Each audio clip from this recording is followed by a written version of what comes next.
This is Sleeping in Trees, the audiobook, Chapter 35, Caveat Emptor.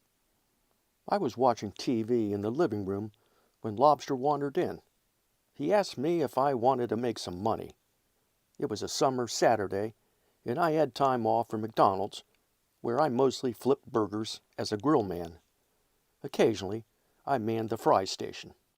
Unlike working the grill, where a modicum of skill was required to cook burgers and eggs, toast buns, and quickly assemble numerous combinations of addicting sandwiches, running the fry station was a rather pedestrian affair. Prepping the fry station was a larger challenge. Here's how it worked. A large rolling stand held a dozen stainless steel fry baskets. To prep, we would haul paper bags of frozen shoestring potatoes out of the walk-in freezer, tear them open, and fill the baskets. Once a tasty and piping hot basketful was served up by the counter associates, another basket or two would be dropped into the vats of boiling lard. About 3 minutes later, a buzzer would sound. A shake of salt and a toss or two with the aluminum funnel scoop and another pound of America's favorite fries would be ready to bag and serve. Now, I did say lard. In the early 70s, lard was actually McDonald's other secret sauce. The connection between cholesterol and health was just beginning to stir, and the process of hydrogenation was just gaining traction. Trans fat drama was still years away. We were a nation of neophytes with too much saturated fat coursing through our veins, and we loved our fries. McDonald's served up millions of their own crunchy, chewy, and patented variety every day, except Christmas, cooked to glorious golden brown perfection in superheated animal fat. The lard would arrive at the stores in 2-foot square cardboard boxes. Inside was a bright blue plastic bag. Drag it up and out, remove the white twisty tie, and inside was a lovely chunk of pure white lard. It weighed about 30 pounds. The fun part was next. The fry station associate was tasked with awkwardly wresting the square chunk of very slippery lard out of the plastic bag and into the fryer. The weight was not the problem. It was the lack of grip. The bundle was like a greased pig. The other challenge was the plastic bag itself. A searing hot, empty fryer is not to be toyed with. It would melt plastic in an instant, which, when combined with lard, was not the intended recipe for McDonald's signature product. There was no prescribed ideal method to pry the block of fat out of the blue bag and wrestle it into the vat. The exterior of the box did have a small diagram of a person lifting the lard from the bag and placing it in the fryer. Any fry associate with 2 brain cells knew the fryer was the ultimate destination for the block of lard, so the illustration of where it went was of little value. It was the getting it there and inside the piping hot vat that remained an ongoing mystery. On more than one occasion, a fry station associate ended up smeared head to foot with white lard. Sometimes I witnessed a block of lard as it escaped completely and zipped, in quite a hurry, along the brown tile floor, past the prep tables en route to the break room.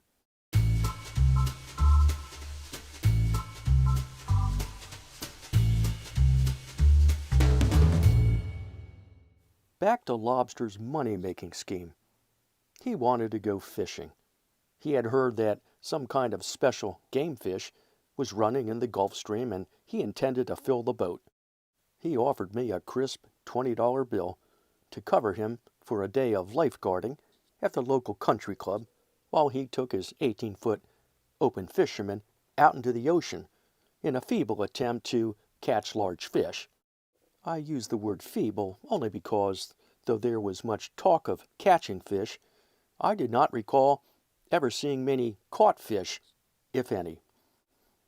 I remember one particular fiasco in which he lured me and Cricket out for a night of fishing.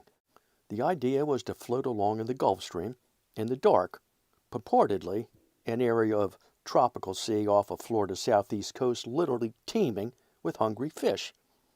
As Lobster explained it, in that rich environment of sea life, there was somehow a dearth of fish food, and so the hungry fish would be on the hunt for fishermen with baited hooks.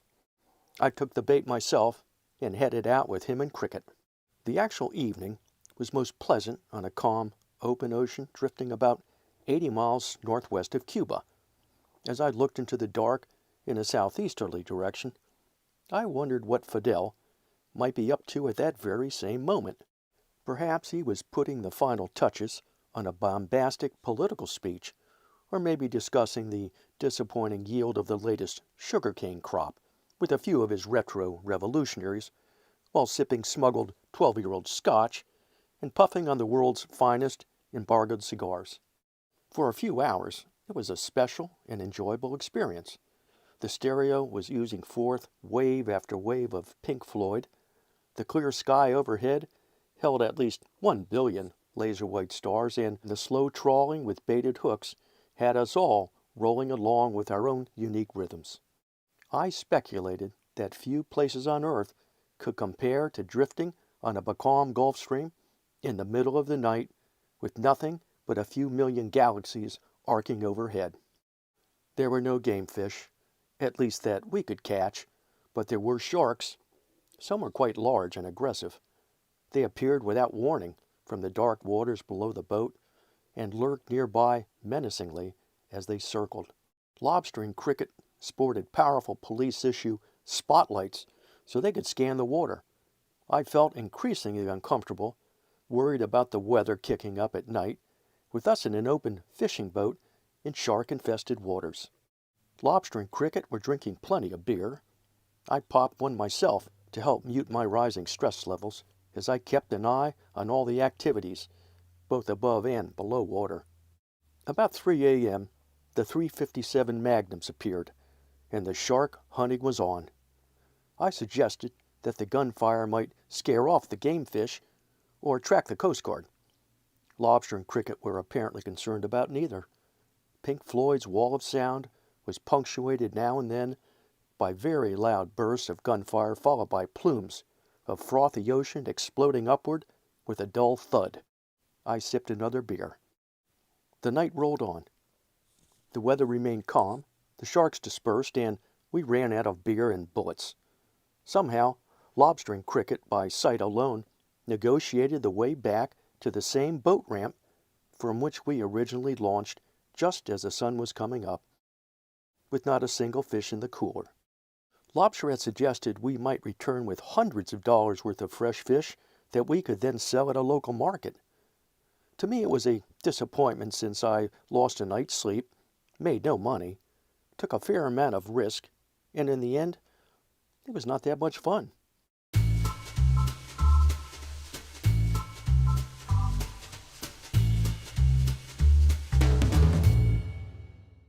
In contrast, an offer of hard cash for a day spent pretending I was a lifeguard was an easy choice. It sounded like relaxing, low-stress work. According to Lobster, one just sat in a tall chair sunning, while overlooking a lovely pool at the edge of Biscayne Bay, as a bunch of country club brats in floaties bobbed around below in between trips to the bathroom and the snack bar. I could certainly handle that. Meanwhile, an occasional adult might wade into the fray, but would quickly retreat and become discouraged due to all the noise and other unpleasant considerations that came with 50 little kids in all manner of attire and potty deportment floating around and splashing right beside them. It was indeed a cushy job, but frankly, after an hour, it became my new definition of boredom. All I did was sit in a chair in the broiling sun and watch little kids play Marco Polo.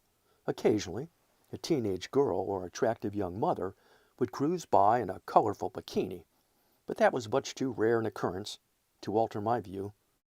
There was also the fear factor. Considering I had no training in life-saving or certification in CPR, I really had no idea what I was doing. In fact, I was completely unqualified to be holding this job. No one would have ever hired me given my lack of credentials.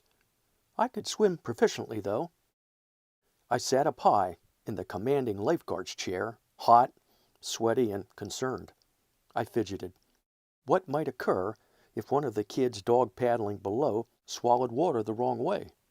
I figured if one of them really started drowning, I could leap from my chair straight into the pool and drag the little one, frantic, wheezing, and coughing, to the side just a few feet away. At that point, surely the kid's parents would hoist him up or her to safety, and I could nod in humble acceptance as they commended me for my contribution to a life saved. God forbid a 200-pound adult had a problem. What about a stroke or cardiac arrest while swimming laps, or a half-gainer gone bad from the high diving board spawning an unconscious floater? I sat, perspired, and nervously pondered my situation and prospects.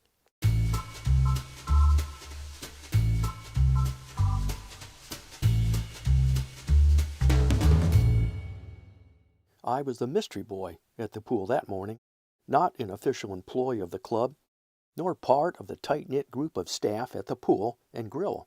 Further, I was not a club member. After a while, I felt everyone was beginning to wonder exactly who I was.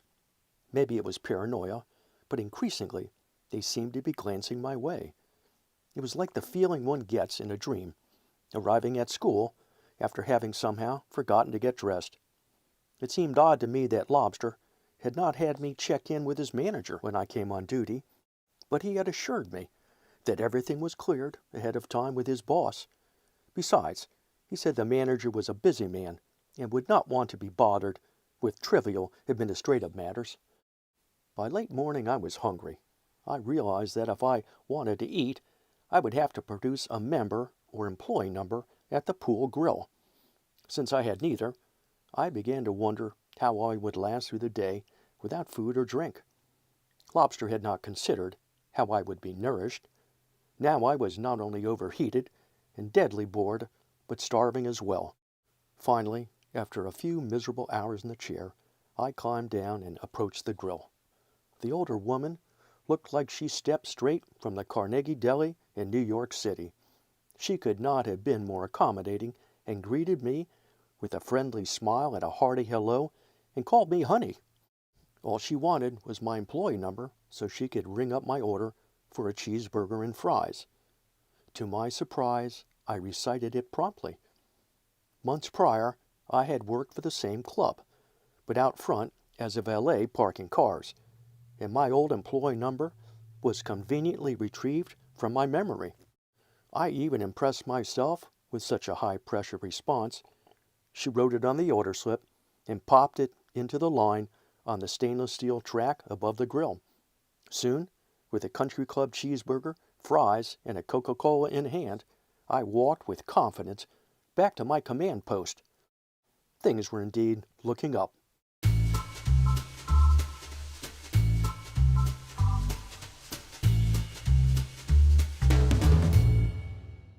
No sooner had I plunged into the moist and tasty burger than I spotted him.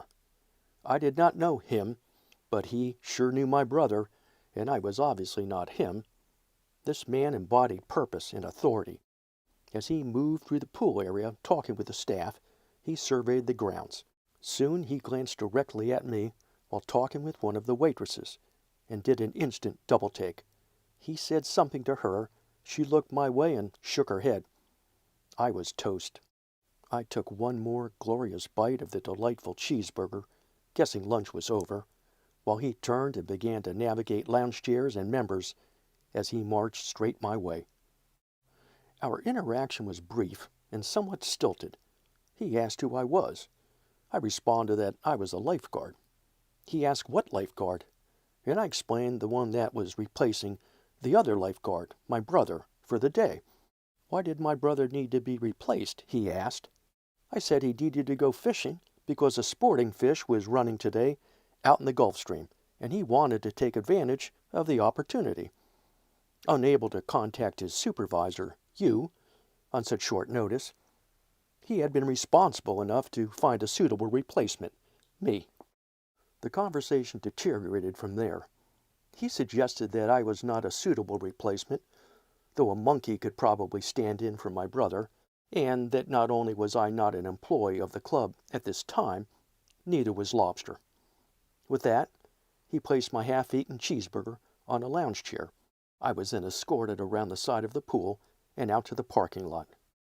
I was summarily fired from the job I did not have, and Lobster from the job he formerly held. That evening, after filling in for a no-show, I was back frying burgers at McDonald's.